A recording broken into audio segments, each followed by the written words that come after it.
समाचार.in समस्या तुमची बातमी आमची। जैन धर्मार्थ हॉस्पिटलने आणले आजवर मुख्यमंत्री सहायता निधीचे 10 लाख रुपये। उपजिल्हाधिकारी जोगेंद्र कट्यारे यांच्याकडून कौतुक करण्यात आले। मुख्यमंत्री सहायता निधीचा फायदा आजवर फार कमी लोक महाराष्ट्रात घेत होते, पण मुख्यमंत्री सहायता निधी कक्षाचे प्रमुख मंगेश चिवटे यांच्याकडून ही कक्षा मोठी करण्यात आल्यानंतर राजगुरुनगरच्या जैन धर्मार्थ हॉस्पिटलने या योजनेत मोठी मजल गाठली आहे। फेब्रुवारी 2023 ते ऑगस्ट 2023 पर्यंत आजवर खेडच्या जैन धर्मार्थ हॉस्पिटलने तब्बल 10 लाख रुपये गोरगरीब रुग्णांसाठी वितरित केले असून हा आकडा दिवसेंदिवस वाढतच राहणार आहे। रुग्णालयाने आपल्या आजवर मदत केलेल्या रुग्णांसाठी एक कृतज्ञता सोहळा आयोजित केला होता व या सोहळ्यासाठी प्रमुख पाहुणे म्हणून उपजिल्हाधिकारी म्हणजेच खेडचे प्रांत साहेब यांनी आज हजेरी लावली होती। त्यांच्याबरोबर तालुका मुख्य अधिष्ठाता डॉक्टर महेंद्र गरड, तालुका मुख्य आरोग्य अधिकारी डॉक्टर इंदिरा पारखे तसेच राजगुरुनगर नगर परिषदेचे मुख्याधिकारी श्रीकांत लाळगे हे उपस्थित होते। आजवर तब्बल 8 ऑपरेशन व 10 डायलिसिस रुग्णांसाठी या हॉस्पिटलने या सर्व रुग्णांसाठी हा कार्यक्रम आयोजित करून कृतज्ञता सोहळा संपन्न केला। यावेळी पत्रकार सिद्धेश कर्नावट यांनी सुद्धा आपले मनोगत व्यक्त केले। मनोगत व्यक्त करताना या योजनेचा सुरुवातीपासूनचा ते आजवरचा लेखाजोखा त्यांनी मांडला। कार्यक्रमांचे आयोजन जैन स्थानकात करण्यात आले होते। यावेळी यंदा चातुर्मासात येथे हजर असलेल्या जैन साध्वी सुद्धा हजर होत्या। उपस्थित रुग्णांपैकी ज्ञानदेव शेलार यांनी सरकारचे व हॉस्पिटल प्रशासनाचे आभार मानले, तर शांताराम नार्वे यांच्या नातेवाईक ज्योती जाधव त्यांना झालेल्या मदतीबद्दल बोलताना भावुक होताना दिसल्या।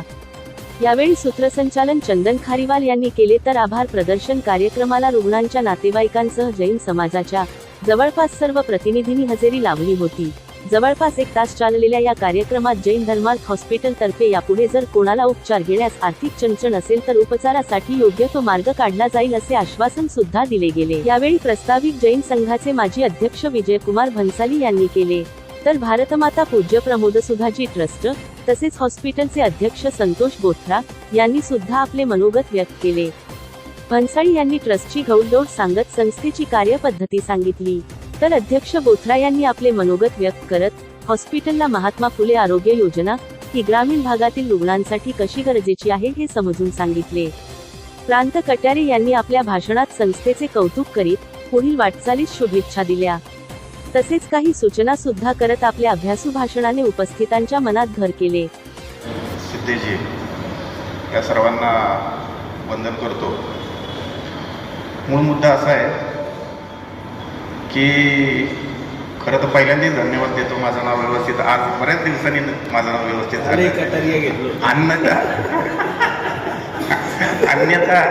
अन्यथा पंजाबी मारवाडी अथवा जैन या टाईपचं नाव असलेला मी व्यक्ती आज जैन म्हणून तुम्ही स्वीकारून घेतलं, त्याबद्दल धन्यवाद। गमतीचा भाग जरी असला तरी जीवन हे हलकं फुलकं असायला पाहिजे असं मला वाटतं। आणि या जीवनामध्ये आजकाल आपल्याला अनेक आरोग्यविषयक अडचणी फार मोठ्या प्रमाणात निर्माण झालेल्या आहेत। एका बाजूला 7-8% महागाई वाढते। तुम्ही 1 लाख रुपये बँकेत ठेवता, 1 वर्षांनी ते 1 लाख काय होतात 7,000 समजा, पण महागाई तेवढीच वाढलेली असते, ते 1 लाख असतात।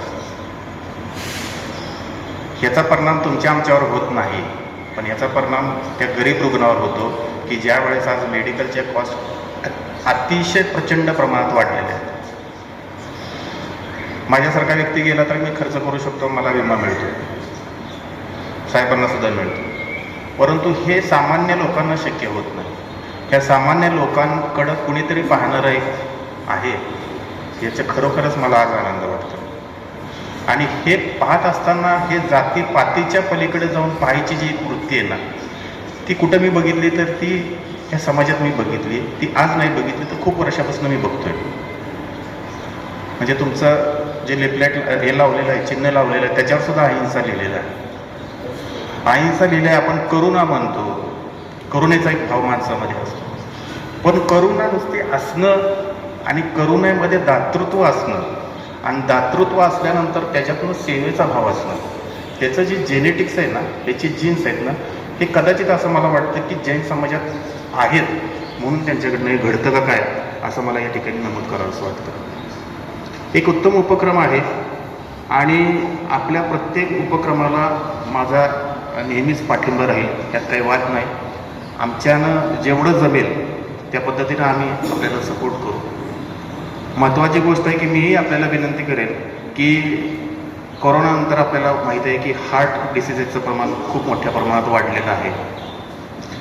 तर जसं आपण हार्ट सर्जरीच्या दृष्टीनं तिकडं वाटचाल करताय, तसं ते होऊ नये म्हणून जर आपल्याला काही करता आलं, थोडासा आयुर्वेदाचा थोडासा भाग घेऊन, तर अशा पद्धतीनं आपण काय करू शकलात थोडंसं, तर मला वाटतं प्रिव्हेंटिव्ह आपण करू शकतो असं वाटतं. शेवटी मृत्यू हा अटळ आहे आणि तो कुणीही टाळू शकत नाही. परंतु टाळू जरी शकत नसलो तरी सर्व भगवान भरोसे सोडून आपल्याला चालणार नाही. प्रयत्न करणे ही मानवी वृत्ती आहे आणि ती जैन समाजात कुठून कुठून भरलेली आहे. त्याच्यामुळं आपल्याला निश्चितपणे हा उपक्रम राबवावा अशी एक मला थोडंसं या ठिकाणी वाटतं. आपले जे काही मनोकामना आहेत ते 100% पूर्ण होतील, यात काही वाद नाही. मी आत्ता काही जणांचं मनोगत ऐकलं, हे संबंधित आत्ता एक तरुणच दिसत आहेत मला, ते वय त्यांचं फारच कमी आहे, एका खोब्याचं ऑपरेशन झालं आहे त्यांचं. हे इतक्या तरुण वयामध्ये सुद्धा आजकाल असे आजार निर्माण व्हायला लागले. आणि आपण सांगितलं की बाबा आम्ही जे हे काम करतोय ते बॅलन्स शीट अजून आमचं पॉझिटिव्हकडे जातच नाही आहे, परंतु हे पॉझिटिव्ह आहे तुमचं. आणि हे जे बॅलन्स आहे हा बॅलन्स तुमचा कधीच निगेटिव्हमध्ये जाणार नाही आणि तुम्ही कधीतरी पॉझिटिव्हमध्ये याल ही मला आत्ता आशा आहे. ह्याच्यात काही वाद नाही. सुरुवात ही नेहमी वाईटातूनच होत असते. सिद्धेशरावांशी माझी अशी काय फारशी, सिद्धेशराव असे पटकन बोलतात कधी कधी, त्यामुळे सिद्धेशरावांना मी घाबरायचो सुरुवातीला. नंतर आमचं ट्युनिंग जमलं, म्हणजे ते काय गोष्ट असली की स्पष्ट सांगतात, त्यांचा स्वभाव तसा आहे. पण मन कसं एकदम साफ असतं. त्यांनी मला त्यांची एकदा हिस्ट्री सांगितली सगळी, की त्यांची सुरुवात कशी झाली आणि कुठं गेली ते आज, आणि आज रोजी ते कुठं आहे. म्हणजे संघर्ष हा प्रत्येकाला आहे, संघर्ष संस्थेला पण आहे, संघर्ष ट्रस्टला पण आहे. त्यामुळे तो तर आपल्याला करावाच लागेल 100%. परंतु दुसरं एक आपलं जे जैन समाजातला मोठेपणाचा एक हे असतं की परिस्थिती बेताची असू दे, परिस्थिती चांगली असू दे, प्रत्येक व्यक्ती त्याच्या बाजूनं कॉन्ट्रीब्यूट करतो. ही एक आणखीन घेण्यासारखी गोष्ट आहे आणि ती निश्चित सर्व समाजानं शिकली पाहिजे. तेव्हा हे जे आपण सेवा परमधर्म असं जे म्हणतो ना, त्यावेळेसच ते खरं प्रत्यक्षात उतरू शकेल. महापुरुषांनी हे काही सर्व शिकवावं म्हणून काही केलेलं नाही आहे. त्यांना त्या त्यावेळी जे त्यांना योग्य वाटलं आणि जे नीतीला योग्य धरून होतं ते त्यांनी आपल्याला शिकवलं आहे. पण तेच आज आपल्याला जे म्हणजे इतक्या वर्षांनी सुद्धा ते योग्य होतं हे आज आपण मानतोच ना, बरोबर आहे ना. पण त्या ह्याच्यावर आपण चालतो का 100%? तसं चाललं तर आपण रामराज्यातच जाऊ, पण चालत नाही. परंतु आपल्याला तो वारसा आहे, आपण 100% तो यशस्वी कराल असं मी आपल्याला या ठिकाणी शुभेच्छा देतो. मला या ठिकाणी खरोखर बोलवलं, मी सर्व ट्रस्टला पण शुभेच्छा देईन, अध्यक्षांना देईन आणि विशेषरित्या सिद्धेशजींना मी शुभेच्छा देणार. त्यांनी मला खरोखर बोलवलं, तुम्ही या म्हटले बघा. आणि मला आज सांगतो सिद्धेशजी, मी आलो आज, मला खरोखर मनापासून समाधान वाटलं. मला वाटतं हॉस्पिटल बघितल्यानंतर आणखीन तो आनंद द्विगुणित होईल माझा. धन्यवाद.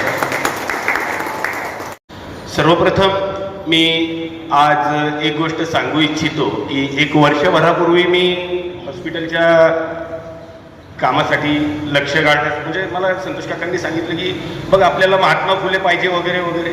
म्हटलं ठीक आहे, बघू आपण प्रयत्न करू. सर काही गोष्टी आपल्याकडे, म्हणजे मला जास्त इथे बोलता येणार नाही, प्रचंड अवघड आहे. ठीक आहे, नोव्हेंबरमध्ये मी फॉर्म टाकला, तो फॉर्म मला मंजूर होण्यास सीएम फंडला, सीएम जाण्यास फेब्रुवारी लागली. पण आज खरं सांगतो, ज्या वेळेस आज 18 पेशंट, 10 डायलिसिस पेशंट आणि 8 OT झाल्या, तसे 18 पेशंटचे मी तब्बल 10 लाख रुपये बोथरा सरांच्या माध्यमातून आणि मुख्यमंत्री कार्यालयाचे सहायता निधीचे प्रमुख मंगेश चिवटे, जे आधी पत्रकार होते, आता माझे फार चांगले मित्र झाले, यांच्या माध्यमातून आम्ही 10 लाख रुपये आणले सर.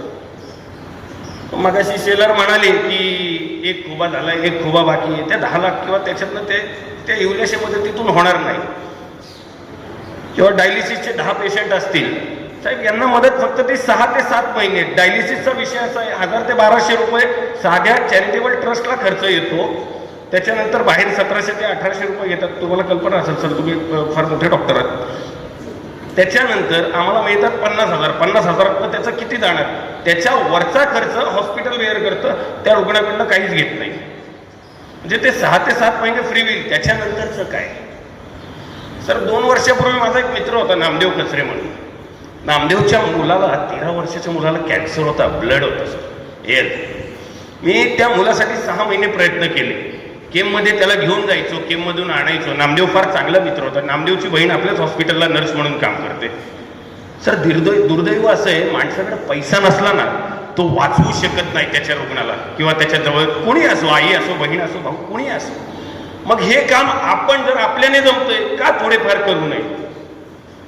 त्याच्यामुळं मी लक्ष घालण्यास सुरुवात केली. मला काकाजींनी एक फार महत्वाची गोष्ट बोलायची आहे की जगात मनापासून वाकावेत असे पाय फार कमी मिळतात सर.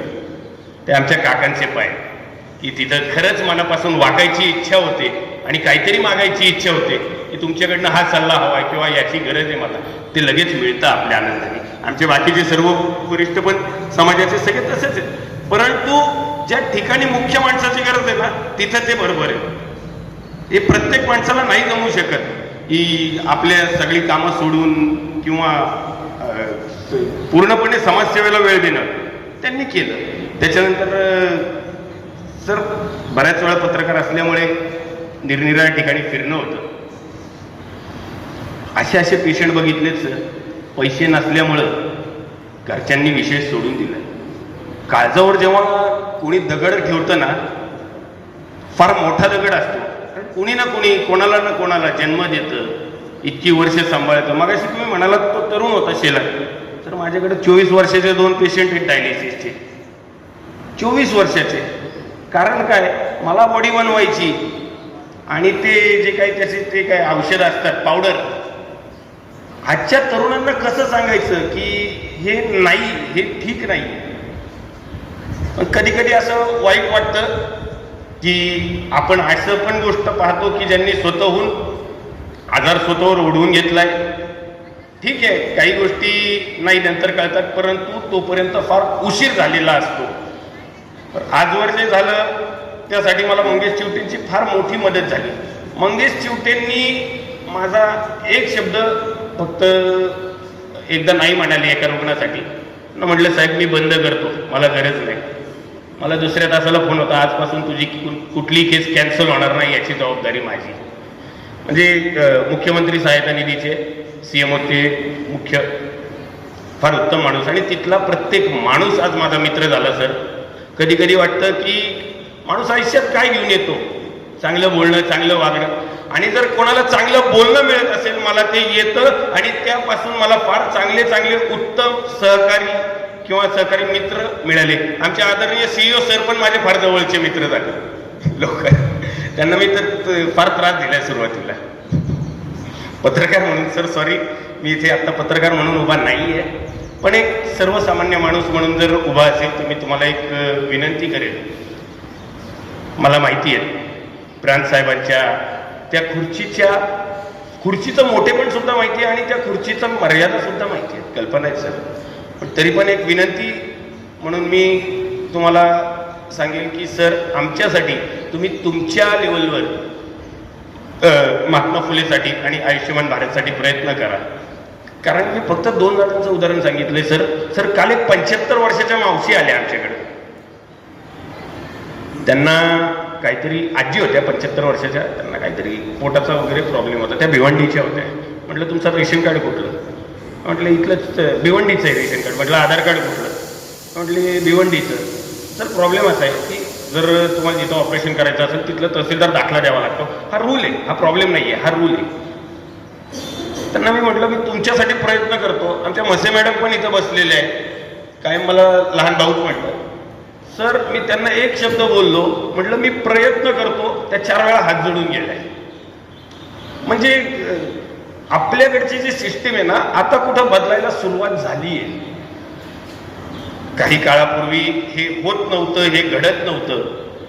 ठीक आहे, डेरा आहे, दुरुस्त आहे. या सर्व गोष्टींमागे आम्ही वाढतोय, पुढं होतोय. छोटंसं रोप, छोटंसं 2002-2004 मध्ये या सर्व आमच्या मोठ्यांनी लावलं होतं, त्याचं आता वटवृक्षात रूपांतर होतंय.